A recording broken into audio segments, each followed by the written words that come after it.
Singapore, the glittering economic jewel in the heart of Southeast Asia. But this country imports almost everything it needs to function. And a booming population is turning the island into a dense concrete jungle. Singapore has limited land space. Applying large scale of wind farm or solar farm is difficult. Ingenious solutions are needed to meet the exploding demand for resources and maintain a healthy environment for its citizens. 我觉得这一代如果我们不做的话，我们下一代要面对的问题，他们会很辛苦。 Will these solutions secure a more sustainable future for this boomtown? Asia is booming. Its population nearly quadrupled within a century. These boomtowns are fueled by more than human or natural resources. Radical innovations are making them livable and sustainable. But the challenge of achieving these innovations can be tough, and the answers are never straightforward.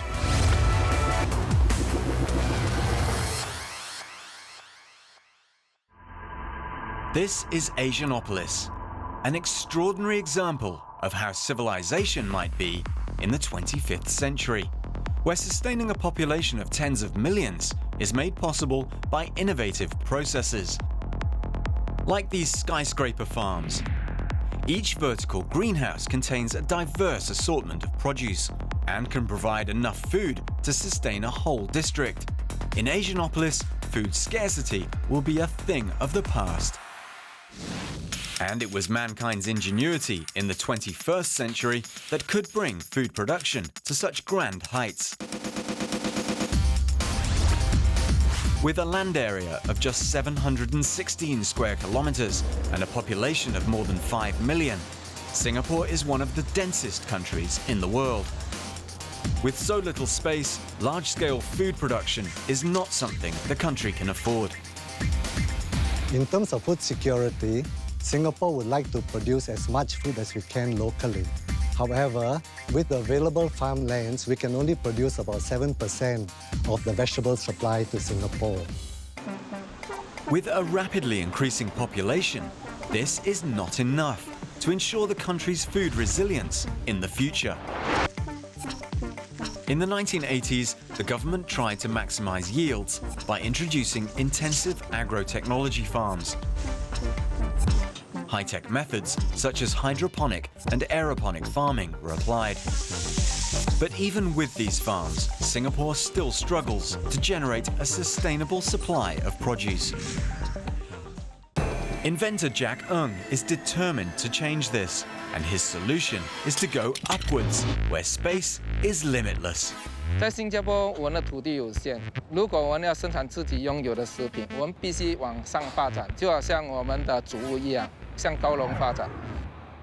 Jack used to be a construction engineer, but after almost 30 years in the industry, he called it quits to pursue a higher calling. My wife asked me, "Are you sure?" 每一个人的眼里，农业是一个贫穷的一个行业。人生不应该只是追求金钱。 所以我希望用我的知识，在退休的时候可以建设一个系统，让我们新加坡人有一个安全跟稳定的蔬菜来源。我觉得这一代如果我们不做的话，我们下一代要面对的问题，他们会很辛苦。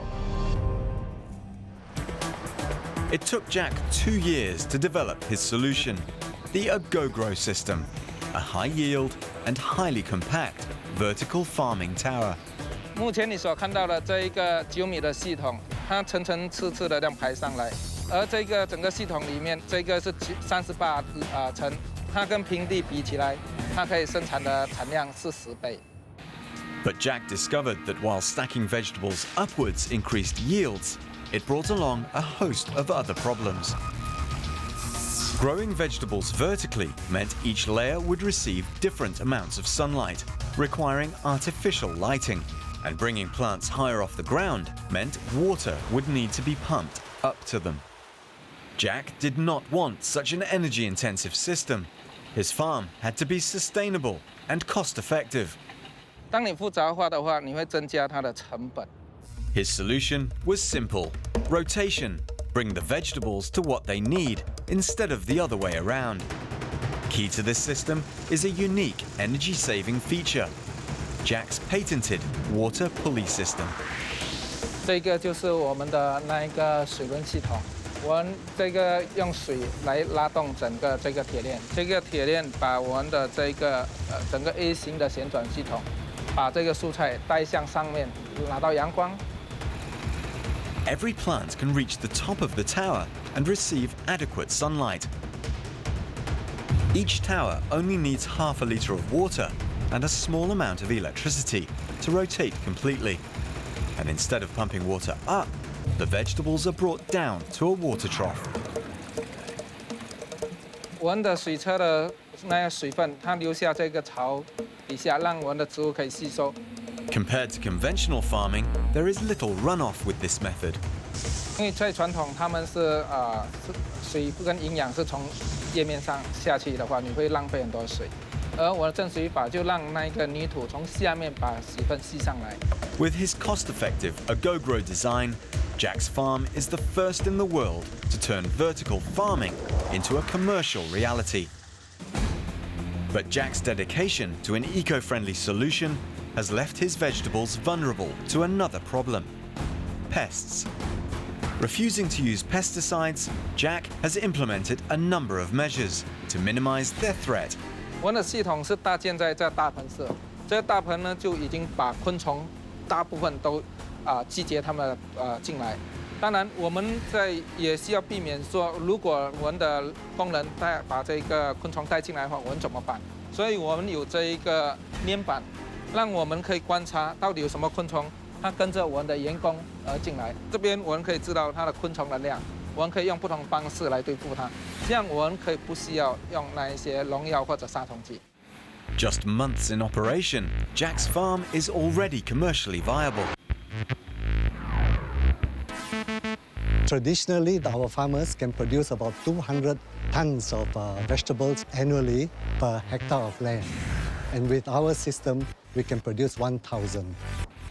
And the modular design of the AgoGrow system means it can be scaled up and set up virtually anywhere and bring domestic food production to another level.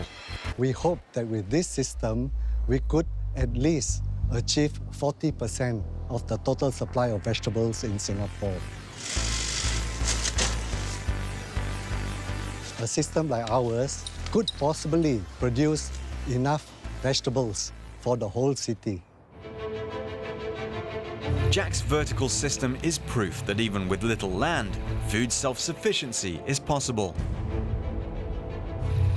As Jack brings agriculture to new heights, in another part of Singapore, a different type of vertical greening is making international headlines.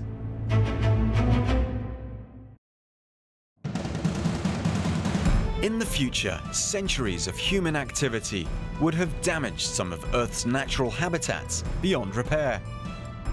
These are Mother Nature's last refuge, Asianopolis' gene banks. Self-contained conservatories that can artificially sustain entire ecosystems of endangered species. A synthesis of tech and nature that first took shape in the 21st century.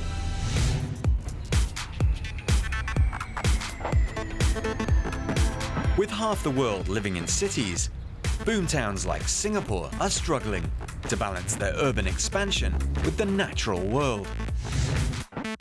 Natural spaces have always been a priority for the Singapore government. As the third most densely populated country in the world, Singaporeans need space to breathe.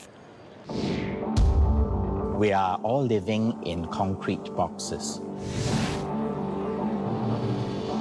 We are developing Singapore for people. They need a green environment. But as the population expands, green spaces are fast becoming a luxury the country can ill afford. And when Singapore's newest downtown area was being developed, the government knew it needed a green lung. But this is expensive land. To justify its existence, this new park would have to be more than ordinary. it would need to transform Singapore's Bay Area into an international icon. This is Gardens by the Bay, a futuristic park of the 21st century. Totaling 101 hectares, the gardens are made up of 3 distinct sections: Bay East, Bay Central, and Bay South, the largest and the first of the gardens to be completed. Architectural firm Grant Associates were the lead designers of Bay South. We wanted to create a place that people looked at in a different way and look at it in a different perspective. Taking centre stage are these domes, the garden's climate-controlled conservatories, one of which is the largest in the world, the Flower Dome, which houses plants from cool, dry Mediterranean-type climates. The Cloud Forest, on the other hand, offers a cool, moist climate, showcasing the mist-shrouded environments of tropical mountains. These habitats that the domes recreate are at high risk from climate change, making them valuable time capsules of significant conservation importance. However, creating these cool environments was no walk in the park. Singapore is right on the equator, with a hot and humid climate averaging a sweltering 30 degrees. These domes have to be eco-friendly, and conventional air conditioning would not cut it. From the outset, the sustainability was a key consideration. The conservatories introduce a number of innovative materials and technologies to ensure that they can be delivered in the most sustainable way. State-of-the-art technologies were carefully integrated into the gardens to make the domes as energy efficient as possible. To reduce the amount of energy needed for cooling, dehumidifiers first dry the air. Chilled water pipes within the floor then cool only the occupied lower areas, and any warm air is expelled through air vents at the top. The domes are also fitted with special glass that filters out heat but maximizes sunlight. And for especially sunny days, automated sails provide additional shade to the plants below. The conservatories consume 30% less energy than conventional cooling. But most impressively, these domes are also carbon neutral. Wood waste collected from the pruning of Singapore's trees is burnt in a biomass furnace, generating all the energy the conservatories need for cooling. And exhaust gases from the furnace are expelled through a chimney, intelligently disguised as one of the garden's iconic super trees.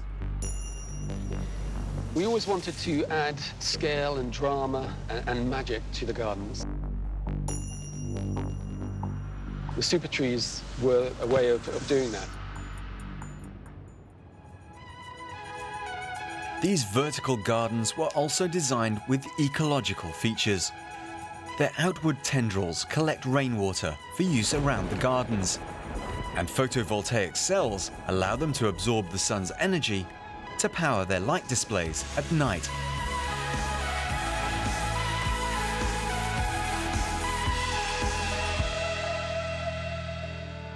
But Gardens by the Bay has been designed to be more than just a pretty garden.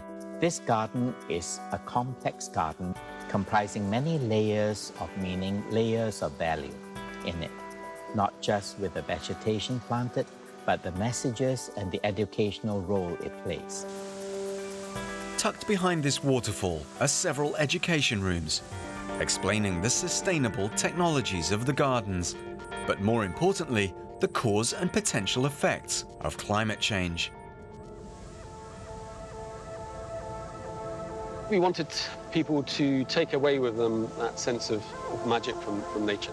The scale of the gardens, the scale of the super trees, the different worlds that have been created in the conservatories allow people to look at nature in a very different way.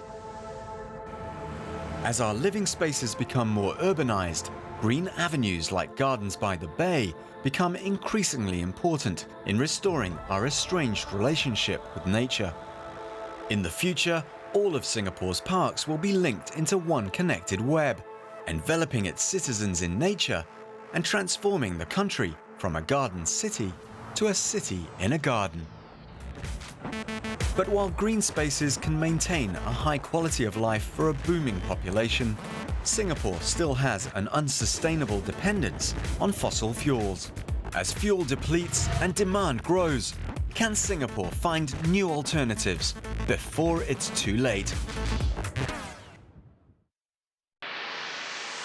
In the 25th century, the future city of Asianopolis could produce more energy than it consumes, supporting all of its needs on just renewable energy.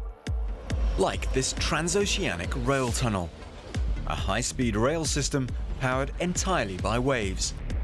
Compact wave energy converters capture the tiniest of wave movements, transforming their energies into electricity and powering the entire rail system.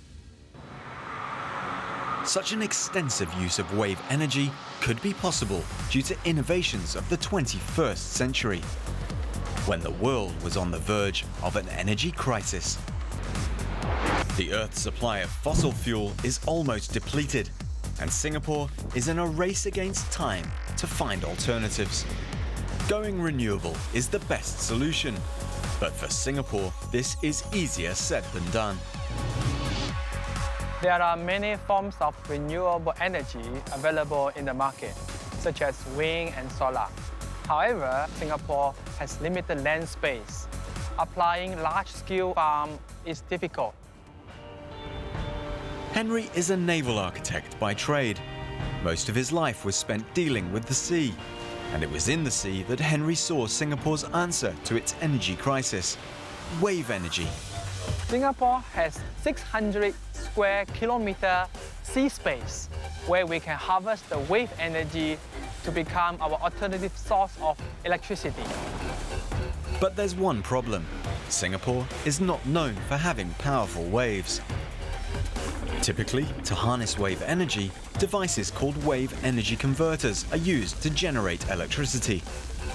However, existing devices are meant for larger waves.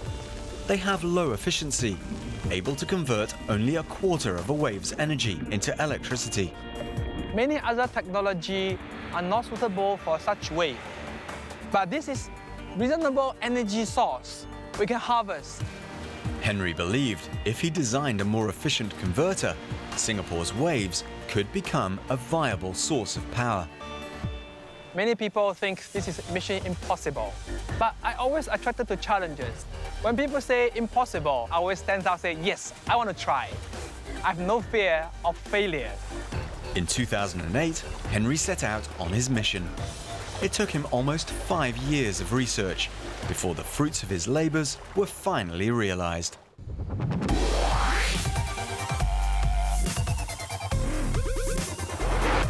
Let me introduce you my invention, Draco, the Dragon King of Ocean.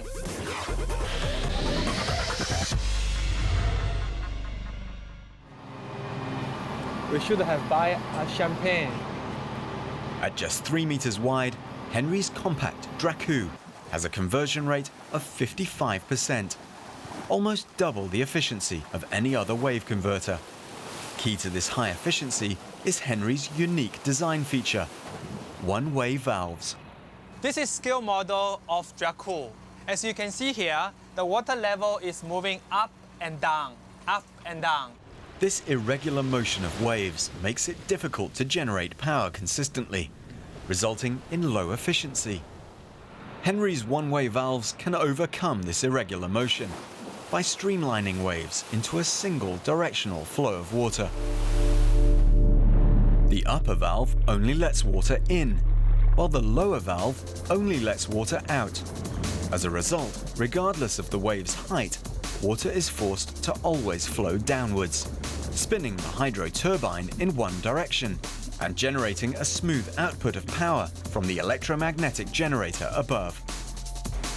The Draco's design also overcomes another problem: bounce back. In the ocean, waves, when they hit a rigid structure like this, usually it will bounce back. Waves, when reflected, can disrupt the energetic forces of incoming waves. resulting in a loss of energy. But with Henry's valves, waves can flow through freely and preserve their natural motion. All right, perfect. You can see the wave height reduced nearly 50% with the Draco. The energy is absorbed. With the valves, the Draco becomes ultra efficient, able to maximize every ounce of wave energy. Oh my goodness! Look at this! Henry's Draco is so efficient it can work in small wave conditions like Singapore's. My Draco is able to work in very low, very small wave sea, such as 0.2 meter wave. The machine will kick in, start to work. In Singapore's seas, one Draco unit can generate enough power to sustain one household 24/7. Here we go. In larger waves, the Draco has the capacity to generate 4 times that amount of power. But for Henry, operational efficiency also has to be matched with cost efficiency. My dream is to provide another energy source for Singapore, but also we want to provide an affordable renewable energy source.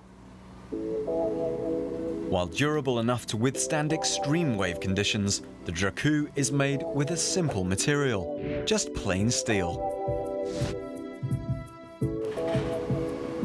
On top of this, the Dracos are also fuss-free. Their simple modular design allows for quick installation and easy maintenance. With the Draco, Henry might just have unlocked Singapore's waves as a potential source of energy. An array of Draco, say 25 units of our current Draco B product, can power 75 households in Singapore. No problem.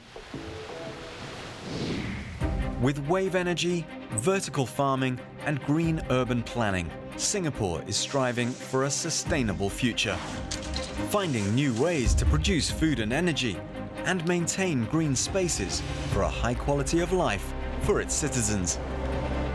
This Boomtown is set to meet the future demands of its expanding population and soar into even greater heights.